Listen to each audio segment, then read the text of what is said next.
Welcome to For the Love of Books, a podcast by North Lanarkshire Libraries. Hi everyone, welcome back to the North Lanarkshire Libraries podcast For the Love of Books. My name is Chris Wilson, the E-Services Librarian, and today I am joined by a fantastic author, Hannah Peckham, who is the author of the Conker series of children's books, as well as another one as well. And I'm really glad to be inviting Hannah to the podcast today. Her books were recommended to me for my son because they are great for helping kids to get to understand feelings and emotions, and they really celebrate the differences in people and the importance of friendship and things like that as well. So lots of great messages in them, and it's really a fantastic series of books if you can get your hands on them. They are available in some of our libraries, so you can get a hold of them as well. So Hannah, thank you for coming to the podcast today. It's a great honour to have you on the podcast, so thank you for coming along. Thank you for having me. Yeah, you're very welcome. Now you have written 3 books, all aimed at young children. And where did the inspiration come from to enter the world of picture book writing? Sorry, that was my computer pinging at you. It's the first day back at school, so everything's going a little bit bonkers here. So where did I get the inspiration from? Is that So where was the inspiration to kind of start writing picture books and things like that from? Okay, so I have always loved writing. In fact, when I was about 8, I got a poem published in a book. But because of my dyslexia, so I'm dyslexic, quite classically dyslexic. I got diagnosed at 5. I've never really had the confidence. And my mum, bizarrely, every month would kind of go, "Have you written that book yet?" It was her idea. She knew I was going to be an author, but I was quite resistant to it. And I did many different things. But I've trained, and I work with young people as a counsellor. With kind of teenagers. But something that really struck me was when they come to me, they're often in crisis by the time they come to me, and they often don't have the vocabulary to describe kind of how they're feeling. And I was pregnant with my son, and I was working with a client, and I just thought, you know what, there needs to be a book about to help children talk about their feelings. And so that's kind of where it came from. I just had a little idea about a chameleon. And doing research, I found out that chameleons change their color to show how they're feeling in the wild. And I was like, right, there's an idea here. And that was it. It all went from there. Fantastic, and it has created a great set of books so far. And as you mentioned there, you do have dyslexia and discovered that at a very early age. Is that what influence has that had on kind of building a career in writing? Has it kind of been any effect? Yeah, I mean, the thing is, I had a really supportive school. I had supportive friends. I had supportive parents. But statistics show that being dyslexic does often a lot of dyslexics do have anxiety and mental health problems, just because I think I don't, it does worry me, and feeling different and struggling and having to keep up and think outside the box. And so I think my dyslexia has shaped me in many ways. My second book is about an elephant who can't climb a tree, and it's very loosely based on kind of my feelings around my dyslexia, I suppose. Yeah, and again, that's another great book. We'll come on to that book a little bit later on as well to get a bit more detail about it. Anyone who's read your book so far will know that children's mental health and well-being is quite clearly important to you, isn't it? It's quite the sort of key messages really that comes through in the writing. Yeah, absolutely.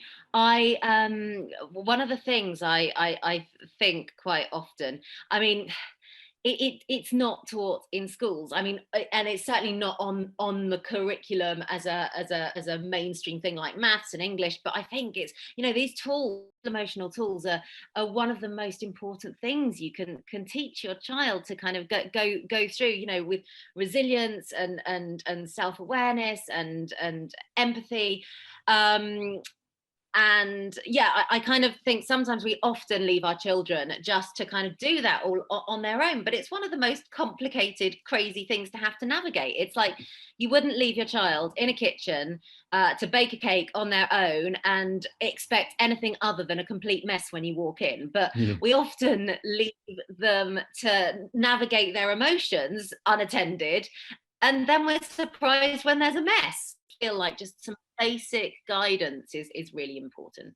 Yeah, and I was actually recently at a school thing for my son who's just started school, and the teacher actually said something to me quite refreshing actually, and she said the most important thing that your children will learn in my class, it's not maths, it's not literacy, it's being kind to each other. And I thought that was really a lovely thing for a teacher to kind of say. Yeah. And him just starting school, and I thought, you know, that's a lovely thing for them to kind of be prioritising a little bit as well. So it's nice to kind of hear that, because it is such an important thing, and it's kind of great that there's now kind of getting a bit of recognition for that as well. I think more recognition. That's the thing. There are some amazing teachers. I have a lot of teachers kind of contact me, but sometimes, you know, because it's not on the curriculum and there's so much other stuff to do, it does take just a really special, awesome teacher to kind of put it as a priority. Yeah, definitely. Yeah. So let's talk a little bit more about your main character, Conker. He's very lovable, and she's very important to you. So would you want to tell us a little bit more about him? Yes, so Conker is a chameleon who can't change his colour like his friends. And it was really important to me that he didn't kind of have that traditional happy ending where he actually learned how to change colour and everything was fine. So he actually goes on a journey and learns that sometimes changing colour can be confusing if people are guessing how you're feeling, and actually talking about your feelings is a lot better way to kind of communicate with each other. And there's this one line where I mention mental health, and I'm a counsellor and I'm a mother, and I stopped whilst writing it, and I had a really big decision. I was like, should I use the words mental health? And I just couldn't believe that I was even asking myself that question. Like anyone would say physical health and not think it's kind of like a dirty, wrong word. But for me, I was thinking, oh, mental health. But it's got such negative thoughts around it. So I just wanted to kind of normalize that for young people as well. Like mental health is health. So, and it's just as important to keep your thoughts and your feelings healthy as it is keeping kind of your body healthy. And I wanted that message to be in there. Yeah, and one of the many things that I love about the books is the illustrations. Conker is so beautifully brought to life by the illustrator Stephanie Jane, who's made him a very eye-catching way, hasn't she? I wondered a little bit, did you have an idea what he looked like before, what you wanted him to look like, or was that totally her idea? Yeah, no, so I did have, it's so strange because I had got I always describe it as a bit like being pregnant when you first, like when you first give birth and you suddenly see their face and it's like, oh, that's you. You've been living inside me for this long and now I can see you. And that's what happened with Conker. I got Stephanie and I was like, look, could you just do a little line drawing? And she'd read the words and we had a bit of a talk of kind of what he'd look like. And she just sent it through. And I remember opening this picture on my phone and just going, oh, that's you, that's Conker. And then we went into the whole process where, you know, we were talking about, oh, should his eyes be a little bit bigger or smaller, or, you know, so yeah, I mean, obviously it is all Stephanie. She is his other mother. But yeah, I did have, you know, there were times when I was like, oh no, that doesn't look like Conker or whatever. So yeah, I had a small part to play in it, but obviously, yeah, Stephanie's illustrations are just amazing. Yeah, and they're very eye-catching and wonderful set of books to kind of even visually beyond the words as well, which is great. I think that's very important for picture books, because if the illustrations don't kind of pick up as much as the words do, I think does kind of lose part of the book. Yeah. And one of the other great things about the books as well is that they do come with some fantastic activities and things like that at the backs of the book as well, don't they? And was that something that was important for you to have included in that? Yeah, I think so. I've actually got 2 more books out, and I'm actually having them done with a publisher. And I said, look, I really want that the back pages to be a learning kind of opportunity. I think because you've got a captive audience, Mhm. and it's so important to then consolidate that learning and make the story kind of part of the child's learning. So yeah, I think it's really important, and it's something that I definitely want to continue doing, giving that little bit extra at the end. Yeah, and we were just talking before we started recording about the importance of the library books not having anything written on them. So if you do take them out of the library, you can use them, but just don't write on them. Yeah, exactly. Well, And photocopy them or something. yeah, if you that's the thing, you can photocopy them, you can redraw them. I mean, I know there's a self-care scavenger hunt in one of them, so you can write out the things, or just you don't have to. I think a lot of teachers photocopy them and just use them. I don't think you're actually meant to do that with copyright, but that's fine. We'll We'll glance let that one over slide. that. Now, Conker has been collecting an ever-growing number of awards as well, hasn't he? You won the Selfies Book Award UK Children's Book of the Year this year earlier on. I Yeah. noticed on your Twitter account, and there's a few other awards as well, isn't there? Yeah, he's also won the International Book Award for the children's book Mind, Body and Spirit, and he won bronze in the Junior Design Awards 2021, which was, I was up against the winner of the Oscar Book Prize.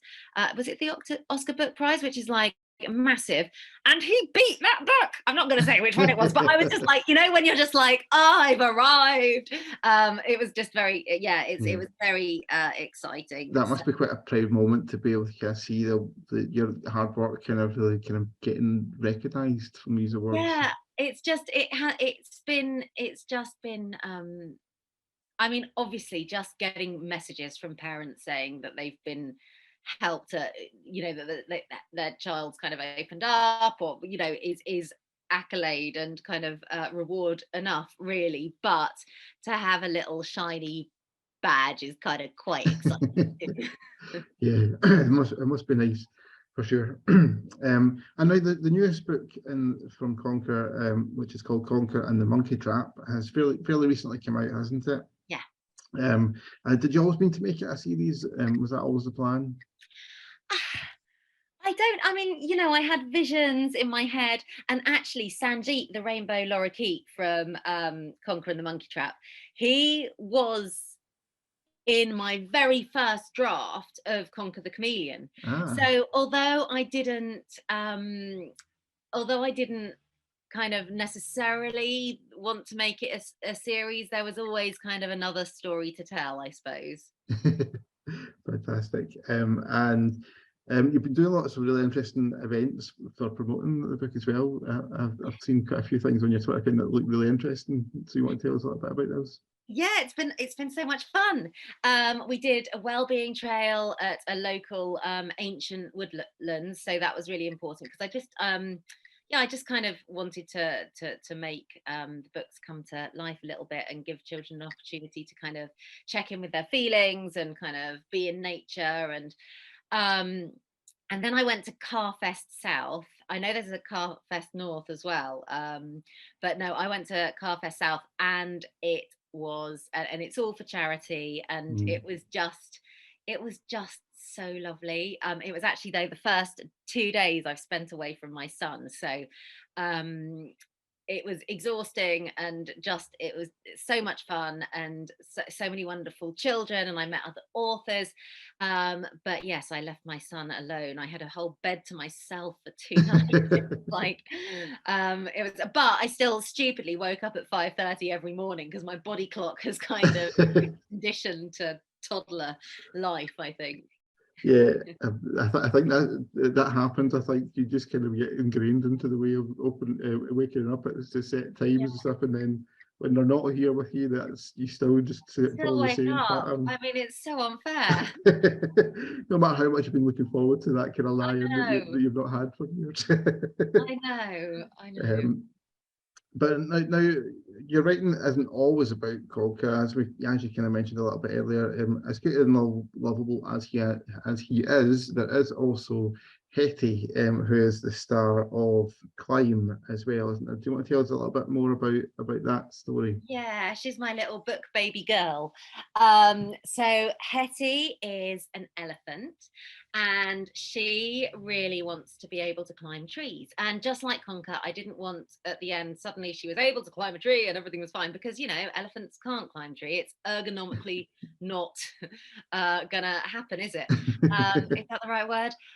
So we but she ends up embracing her own unique talents, and she ends up finding out what she is really good at. And like I said, it's slightly based on my journey growing up as a classic dyslexic, and that kind of feeling that I can't do anything as well. Everything's just a bit tricky, and kind of really trying to get in there, but then suddenly realizing,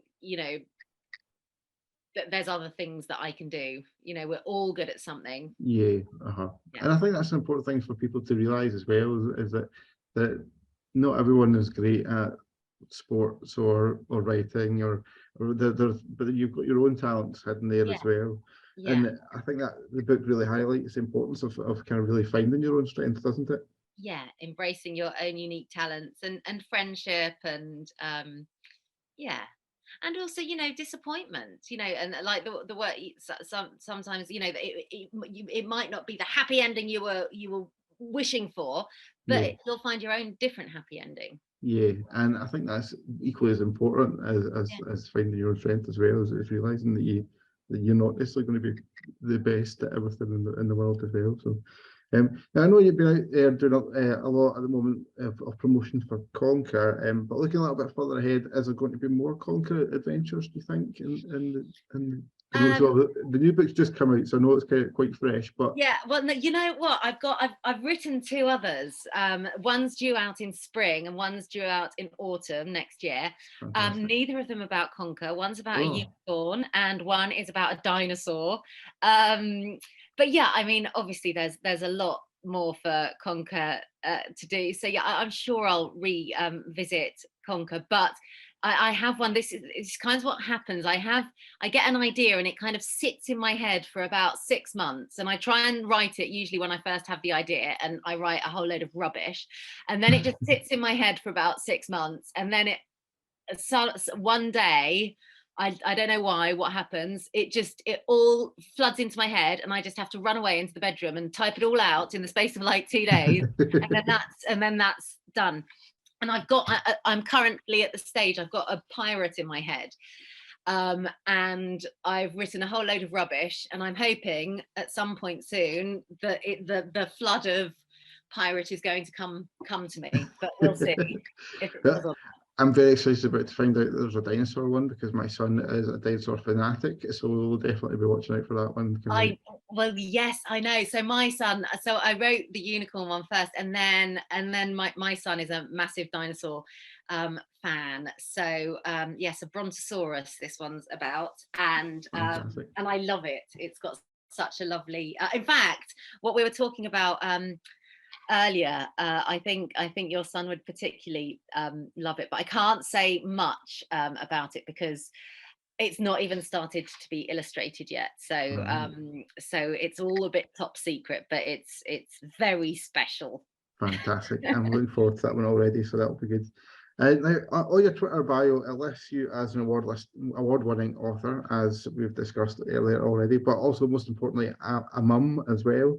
What did you let one think of the stories that you write? It must be quite exciting for them to have a mum who's creating these fantastic characters and bring them to life so vividly in books and things like that as well. So what does he think of them? I mean, he loves it. One of his first words, because he grew up whilst I was writing Conker, the chameleon. One of his first words was Conker chameleon. So I'd actually stuck all the pages, the words, onto a different book, and I'd read it to him whilst I was kind of going through edits and stuff like that. So he loves it. He loves Hetty. his favourite is Conker and the Monkey Trap at the moment. Yeah. And he often doesn't like when I just write the words, he gets a bit kind of, he doesn't want it. He likes it once the illustrations are in, because he's only 3.5. He loves it. However, he's currently going through a bit of a, that's why I can't take him to events with me, because I took him, I had my first heckler. He came to one of the events with me and he was shouting over me and mummy, this, that, and that, and the other, and giving away the end and stuff like that. But he doesn't really like me reading to other children. He kind of finds it a little bit tricky. He's kind of like, that's my mummy. So he does like it, but we're dealing with some big emotions around having to share his mummy when she goes off to read to other children. Because he probably thinks that those are quite personal stories for him as well, because I imagine he gets them kind of first hand before anyone else does. So yeah, he's the manager of me. Like if he really thinks it's rubbish, then it goes on the heap and I have to work on it a little bit longer. It must be quite good to have that kind of ready-made reader there to kind of test it on before it goes any further and find out if kids are going to love it or not. Yeah, absolutely. Fantastic. And obviously you mentioned a couple of books there that's coming up. Is there any more exciting plans in the future or near future happening that you want to tell everybody? No, kind of every day. Well, have I got any plans? You know what? No, I've literally just been treading water the last 6 weeks, just trying to keep everyone fed and cleaned and not broken. So today is my first day back at actually having some time to start getting things in the diary and stuff.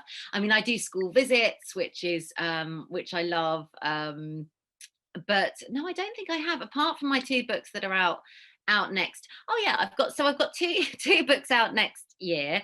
Obviously I've got The Pirate in my head that I need to kind of sit down and write, and I've got a couple of foreign rights deals coming through, which is quite exciting. So Conker and Klein will be heading abroad to be translated, which is quite exciting. So there's a lot going on, but so you're a busy lady over the next little while, so fun stuff. So that's all my questions that I have for you, Hannah. So thank you very much for coming and chatting to us about Conker and Hetty, and letting us know about what the next kind of plans are for both them and your new books as well. That's all very exciting stuff. And as I said earlier, the books are available to loan or borrow from our libraries as well. So do feel free to pop in and reserve them. They should, if they're not available in your local library, you can reserve them as well. So it's fantastic that you can get access to them.